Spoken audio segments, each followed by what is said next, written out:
A figure, wearing a white mask with intricate designs around the eyes and dark hair pulled back by a white band, stands with her legs slightly apart.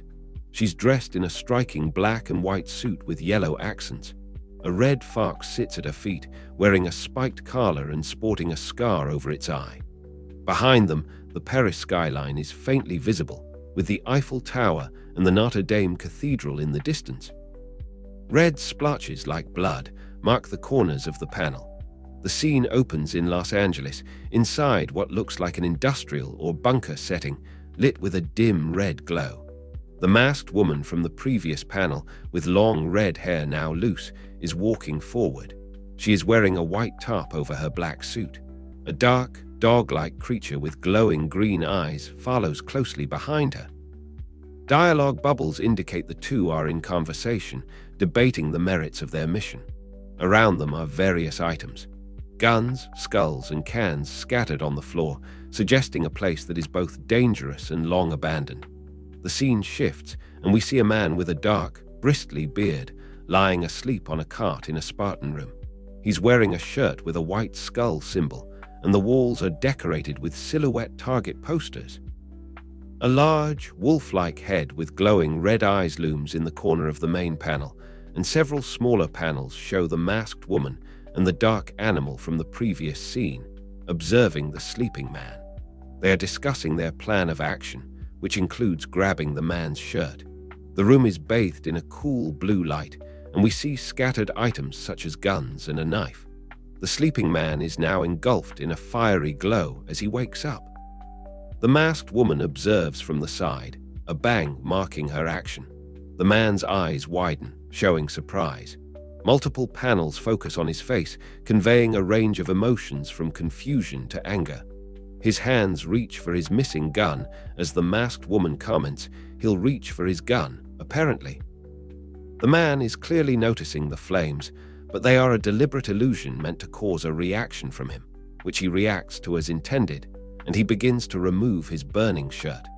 The narrative shifts to multiple panels, showing the man with dark hair in different views. The top row shows him looking surprised, holding binoculars and using them, with one view showing his gloved hand. The middle row displays a green thermal or night vision view of the room, showing the man's hands as he inspects himself, and the masked woman's face, also in green thermal, with the fox and one panel showing an overhead shot of a skull symbol. Dialogue suggests the man wasn't fooled, and the masked woman and the fox are leaving. The man's reaction shows a mixture of confusion and focus, while the masked woman's panel shows a determined, if slightly surprised, face as she prepares to make her exit with the dog-like animal. The action explodes with the man firing his guns. The masked woman moves quickly, reacting to the barrage. The panels are filled with motion, and gunshots are visualized with blam sound effects. The masked woman can be seen in midair, flipping and dodging as she tries to get away from the gunfire, while a speech bubble indicates her surprise. In a separate panel, the man's hand is shown loading a gun. A skull logo, reminiscent of the man's clothing, is featured prominently in one panel as he makes his presence known, and dialogue throughout suggests that a dynamic chase and fight sequence is occurring. The masked woman is now in close combat with the man.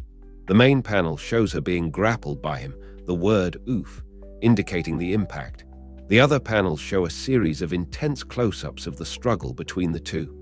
The focus shifts to the man attempting to grab the woman's shirt as she tries to dodge and defend herself. The action is fast and dynamic. The dark animal is visible in the last panel, having grabbed the shirt from her with its teeth, a speech bubble showing her surprise. The masked woman is thrown against a surface with a loud thwam. The impact is visceral. In a close-up, the man's face is hit with a crack, blood spraying. The woman manages to flip away. A speech bubble indicates that she is behind the man, as we then see the man aiming a rifle, and then in another panel he is saying HNN while observing the scene. The masked woman is seen running through the narrow tunnels. The setting shifts to Barcelona, Spain, inside Hotel Majestic at 10 a.m. A man with a mustache and a red suit is examining a black garment with a red skull logo. The masked woman is present, and a black, dog-like creature stands beside her. The man and woman are in discussion about the item, commenting on its smell of gunpowder and its rare origins, revealing the shirt was worn by the Punisher as a member of the Thunderbolts, and that some holes were created by the Punisher with a shark gun. The dialogue suggests they plan to sell the item at an auction and then move on to the next job. The scene opens with a man with dark hair and a red robe, holding a bottle and looking upwards with a smile, and saying, "Yes, Phantomel." Below him are three smaller panels that show the masked woman, the fox, and the man in the red suit with the mustache from before. The scene shifts to a longer, narrow panel with an interior of a well-lit room with the man in the robe relaxing on a couch, and the others also visible. And lastly, another panel shows the man with dark hair drinking from the bottle. The bottle breaks on a surface with a K-rack, and a speech bubble asks, "What's next?" The man in the red robe is talking with the man with the mustache. They are discussing potential jobs for the masked woman who is dressed in a black dress. She is refusing the available offers because these involve weapons or violence. The man with the mustache is offering a goblin glider and a Luke Cage tiara, among other things. The masked woman is clearly not interested in that type of work, and the man asks why she is still doing this kind of work. The man in the red robe and the masked woman are now engaged in a conversation. She has moved to sit on the sofa next to him. The man asks if she does not like the money, to which she responds that she likes it, but doesn't need it. She hands him a large stack of euros and then calls him out for still drinking, and then she asks, "Stop, is this all you want to do with your life?" The masked woman and the man are still talking. The man explains that they stole her, and this is the only thing that she is suited for, and uses the words "a symphony of larceny." She replies that she can do whatever she wants. That is the reason that they escaped, to live a life beyond what others would give them. She adds that they can be rich and live comfortably without needing to steal. The man responds that she chooses to steal anyway, and she retorts that she does it because she likes it, and asks what gives him the right to tell her what to do with her life. The man in the red robe says that she likes to steal because she was made that way, and he says that he was made to do what he does. He adds that they are both cracked like the table. That will break soon. He places some money on the glass table, then smashes a corner of it, and then takes her hand while saying, "You see, just because we are cracked does not mean we have to break." The table shatters in a burst of glass shards. The masked woman is flung backward, while the man in the red robe is also knocked back. The panels are filled with broken glass and movement. The dog-like creature is seen in midair amidst the chaos. Several smaller panels show the woman reacting and the man on the floor, saying that it hit us up, there's something, and that she needs to tend to her arm, and she replies, "I can heal." She then looks in another direction, saying heal, as she gazes at a shadowy, skeletal figure emerging from smoke. A large, green, scaled creature with sharp teeth and red eyes appears. It declares, "I'm hungry. You have what I need." Below, the panels depict the creature lunging at the man in red, while he shouts, "Get out of here, Elle.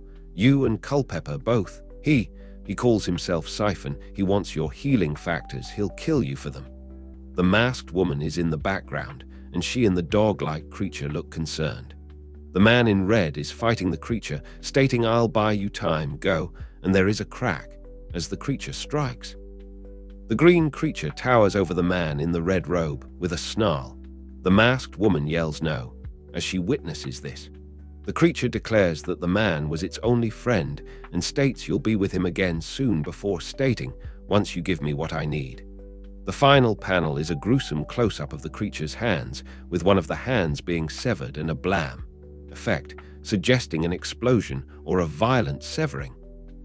The masked woman, now sporting a full white and black suit with an X symbol on her shoulder, stands ready with a rifle, a futuristic aircraft hovering in the background. She declares, "I don't care what you need, beast." She's coming with me. Blood and debris are scattered around her, suggesting a battle has taken place. She looks determined and ready for action. The final panel displays a group of individuals.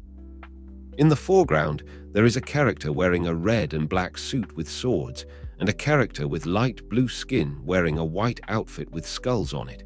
Behind them, there is a character with brown skin and yellow eyes in a torn state of dress, and another character wearing a red kimono.